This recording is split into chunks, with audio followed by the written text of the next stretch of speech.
Tax cut for SMEs. Prospect of Vietnam-India economic relations.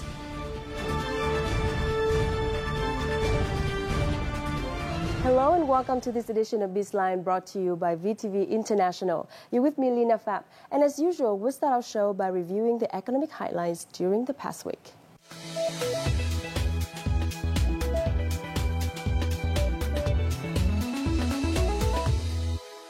The Ministry of Finance has submitted to the government a plan to lower the corporate income tax rate to 17% for small and medium-sized enterprises or SMEs.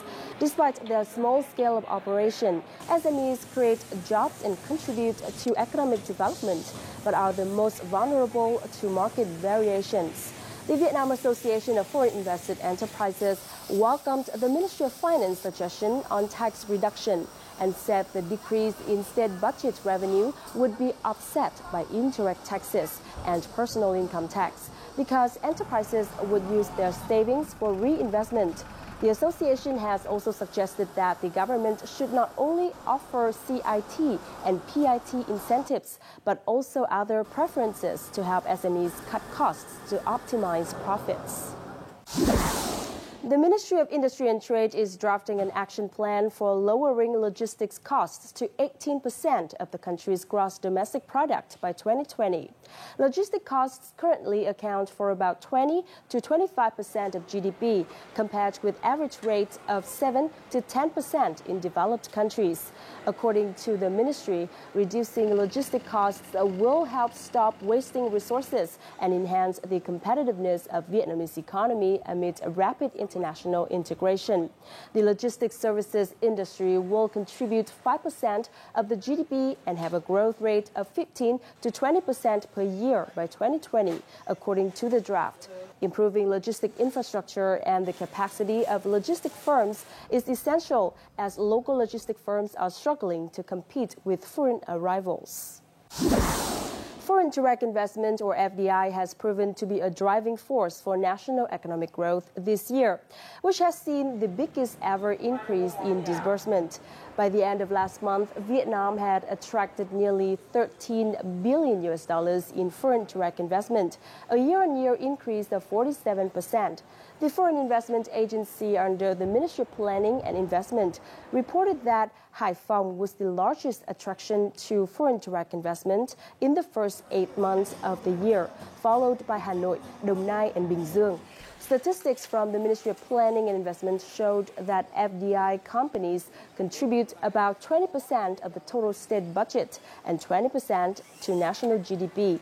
To fully tap FDI for national economic development, economists said policies aimed at attracting FDI from now until 2020 should focus on specific areas and prioritize production activities with more added value and high-tech investment projects.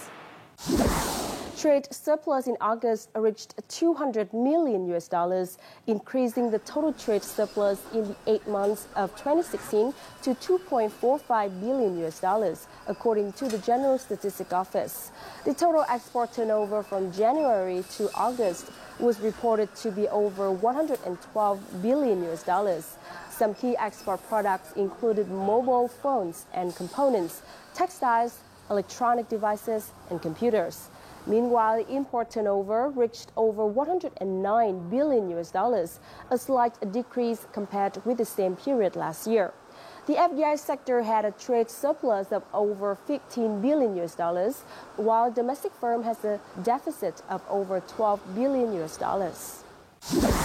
Vietnam's Index of Industrial Production, or IIP, in August grew 7.3% month-on-month and posted a 6.9% rise in the first 8 months of 2016, according to the General Statistics Office.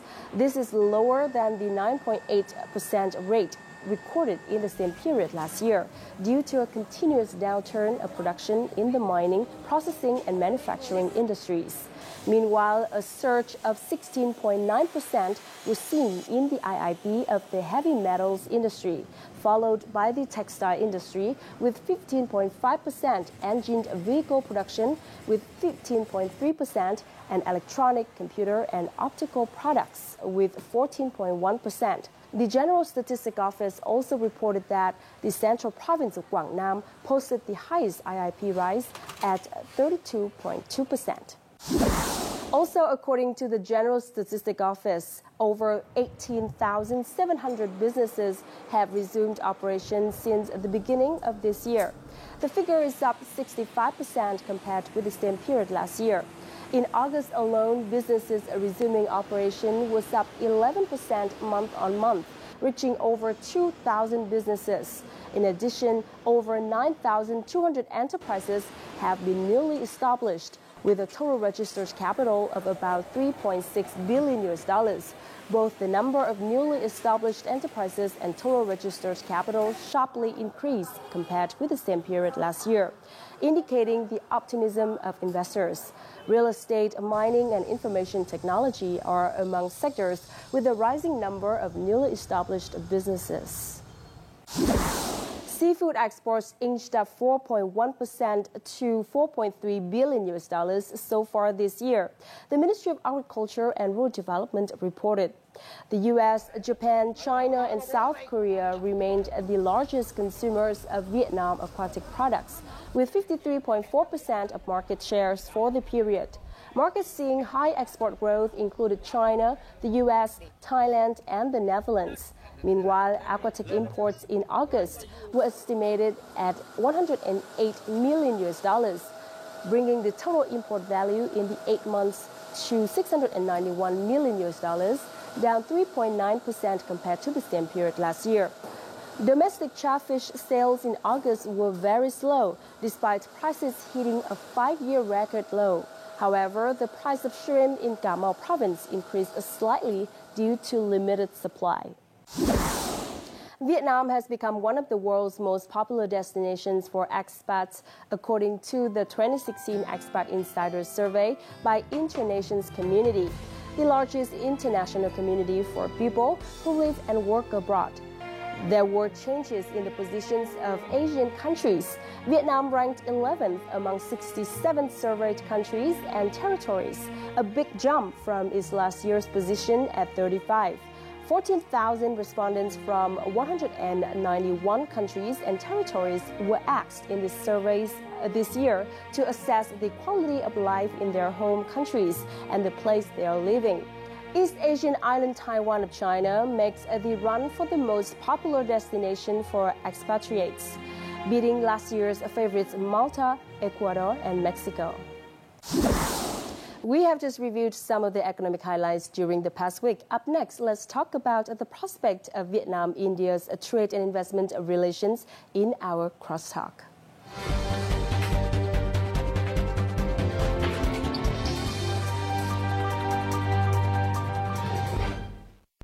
India and Vietnam will celebrate the 45th anniversary of diplomatic ties next year.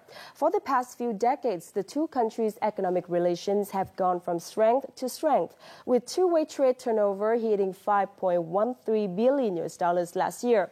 This figure is expected to be raised to $15 billion in 2020.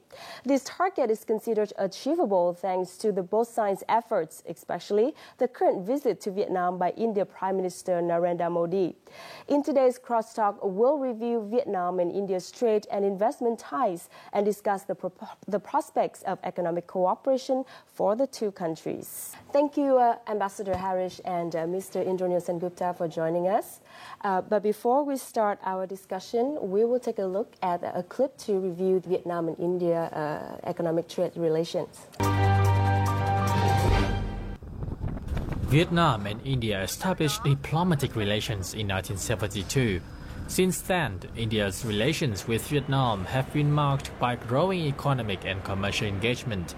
India is among the top 10 trading partners of Vietnam, while Vietnam is ranked as the 25th trading partner of India. According to Vietnam's official data, total trade volume in recent years touched over $5 billion in 2014, a five-fold increase compared to that in the period of 2007-2009. India, they export, raw materials for the, manufacturing sector in Vietnam in different segments. Pharmaceutical industry, pharmaceutical products, chemicals, plastic products, leather, textile, spare parts. These are the segments, where the India is exporting to Vietnam. Ấn Độ là thị trường rất là lớn và tôi nghĩ là cũng rất đa dạng. 1,2 tỷ 50 dân thì không phải là nhỏ. Bây giờ cái người mà trung lưu của Ấn Độ là tăng lên, họ đòi hỏi phải được tiêu dùng những mặt hàng đa dạng chứ không phải chỉ riêng mặt hàng trong nước. Đấy. Thế cho nên là tôi nghĩ rằng là chúng ta hoàn toàn có thể là tăng cường cái thương mại xuất khẩu sang Ấn Độ. During a reception with the newly accredited Indian ambassador to Vietnam, Harish Parvatani, on July the 23rd, Prime Minister Nguyễn Xuân Phúc called for broader India-Vietnam cooperation to boost bilateral trade to $15 billion in 2020. Vietnam and India joined the ASEAN-India Trade in Goods, or TIG, agreement, which took effect in 2009.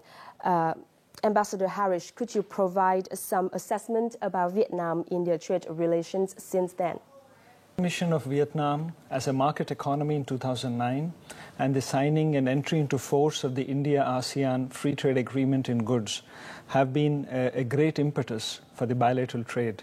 If you see in the last 6 to 7 years, the bilateral trade between our two countries has gone up by over 400%, from around $2 billion in 2009 to roughly around $8 billion today. So I think there has been a huge growth in trade.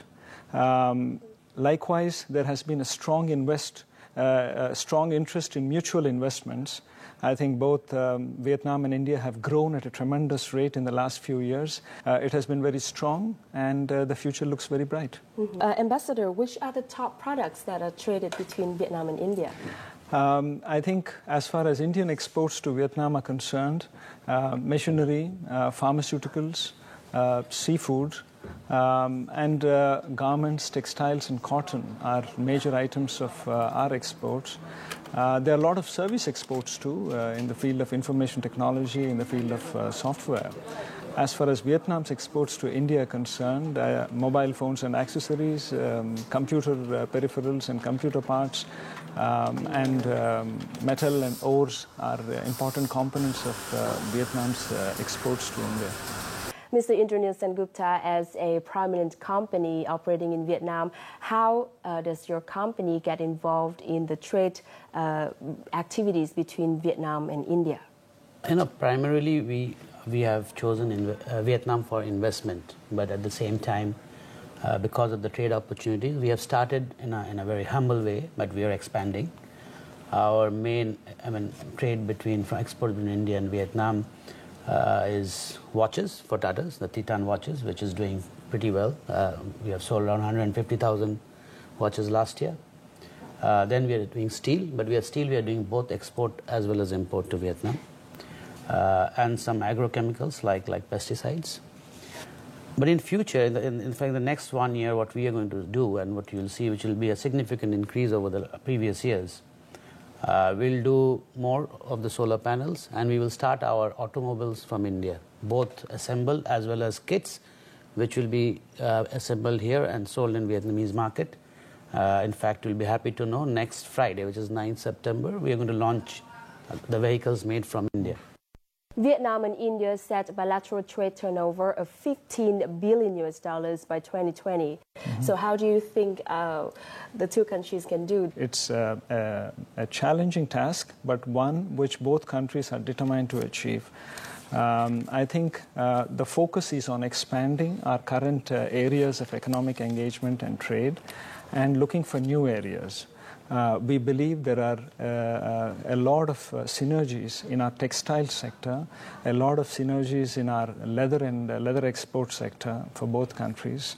I think India is in a good position to be able to meet the requirements for fabric, for cotton, and for leather for Vietnamese exports. We also think there is great potential in agro-commodities.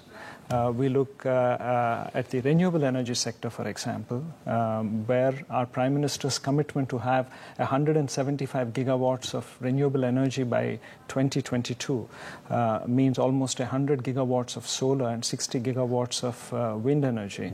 This gives Indian companies an advantage and scale because of the magnitude of the rollout of wind and solar energy in India. So I think this is going to be another focus area for our economic engagement.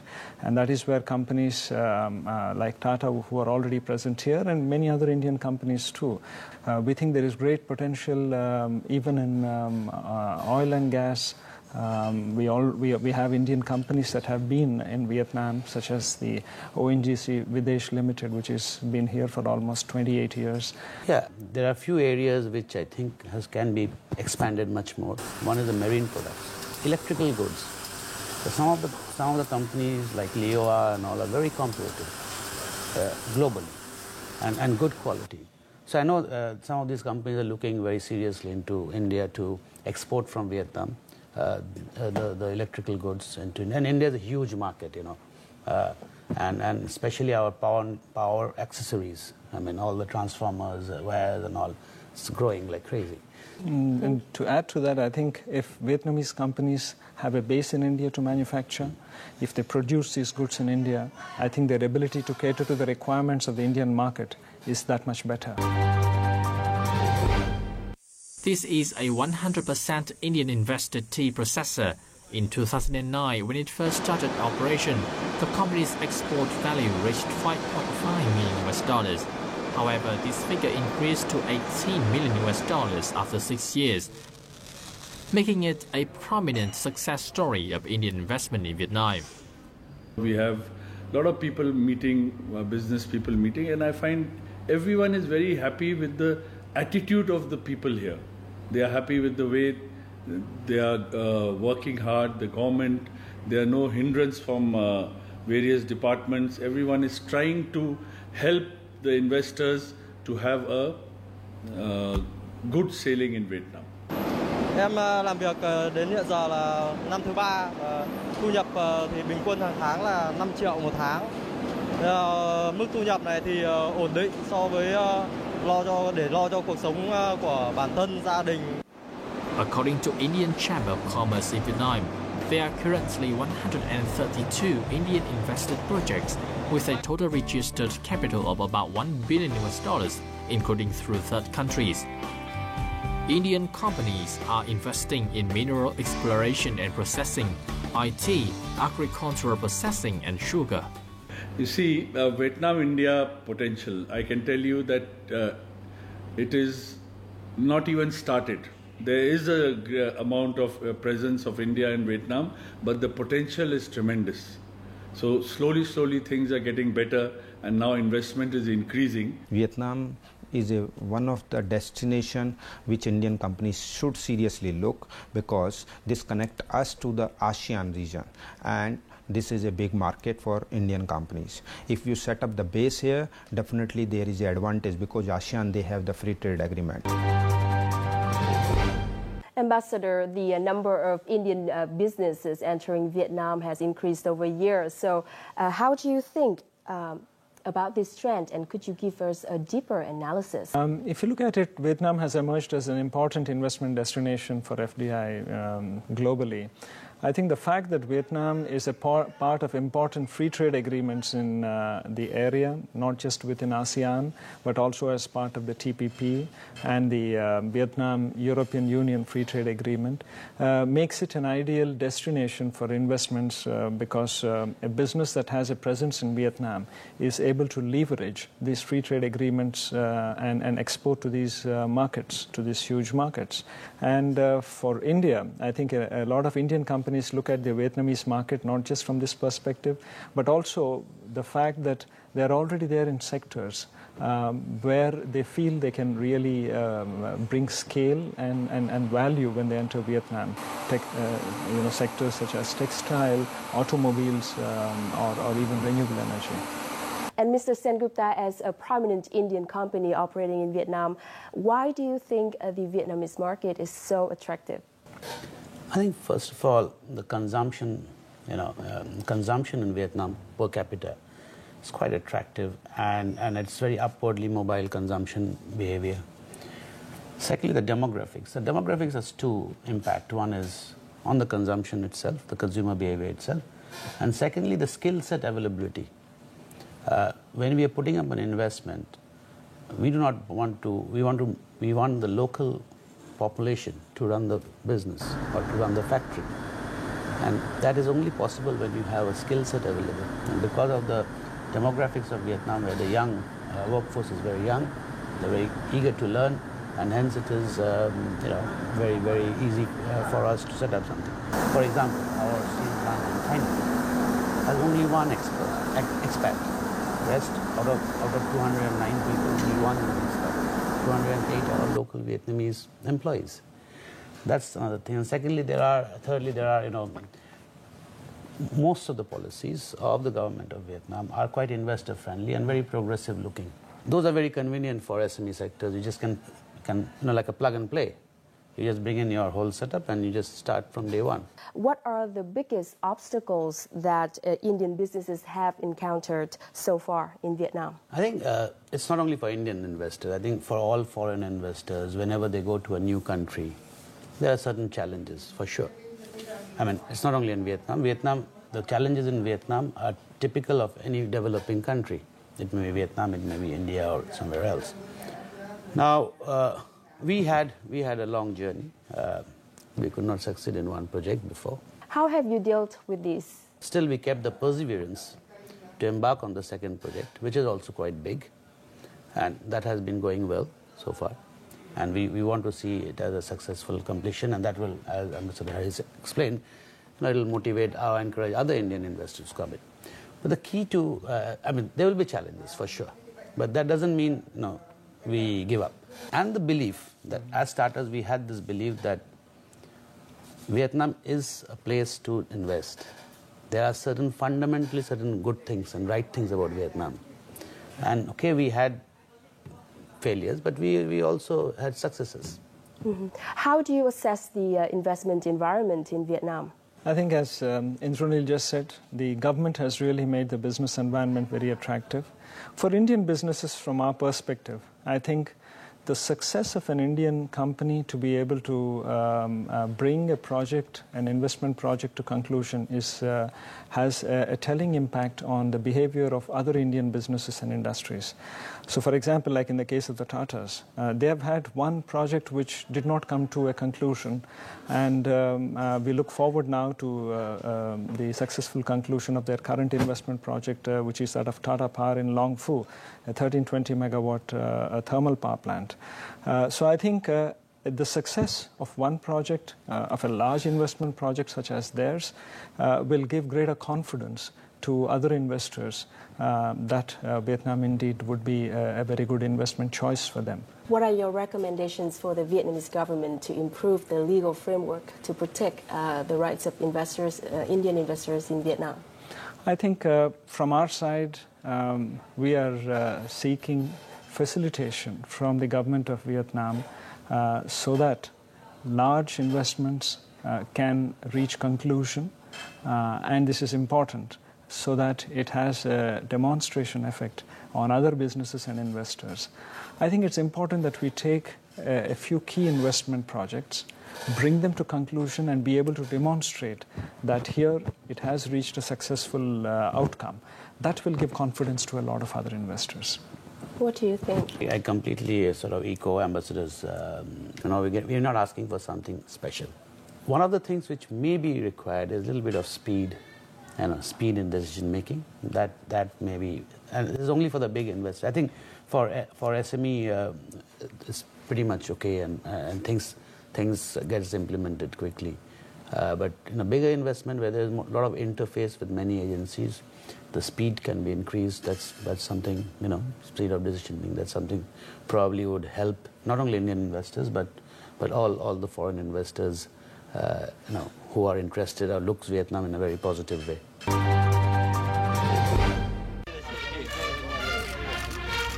Indian Prime Minister Narendra Modi made an official visit to Vietnam on September the 3rd at the invitation of Prime Minister Nguyễn Xuân Phúc.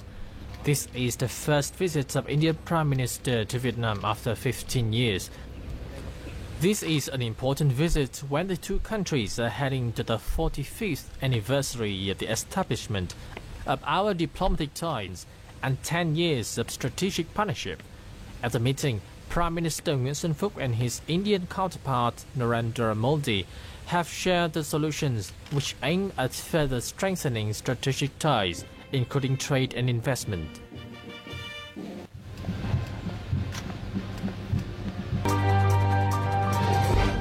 Vietnam has been the heart of India's Look East policy. So how is it confirmed during the Indian Prime Minister Narendra Modi's visit to Vietnam? I think India's Look East and Act East policies have been premised on the fact that ASEAN is not only close to us in terms of geography, history, we also occupy the same economic and strategic space in our neighborhoods. Based on this, our Prime Minister has said that we would like the northeast region of India to be the gateway for ASEAN. The focus of our Prime Minister has been on building connectivity between India and the ASEAN. In fact, our Prime Minister has announced a $1 billion line of credit to enhance physical and digital connectivities between India and the ASEAN.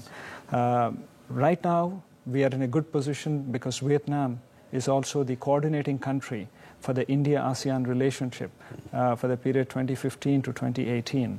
And in this period, we will be executing many projects under the ASEAN umbrella, including in Vietnam. So Vietnam is a very important pillar of India's Act East policy, and this will get further emphasized after the visit of our Prime Minister. We have been sort of really focusing on ASEAN for now almost for more than 10 years.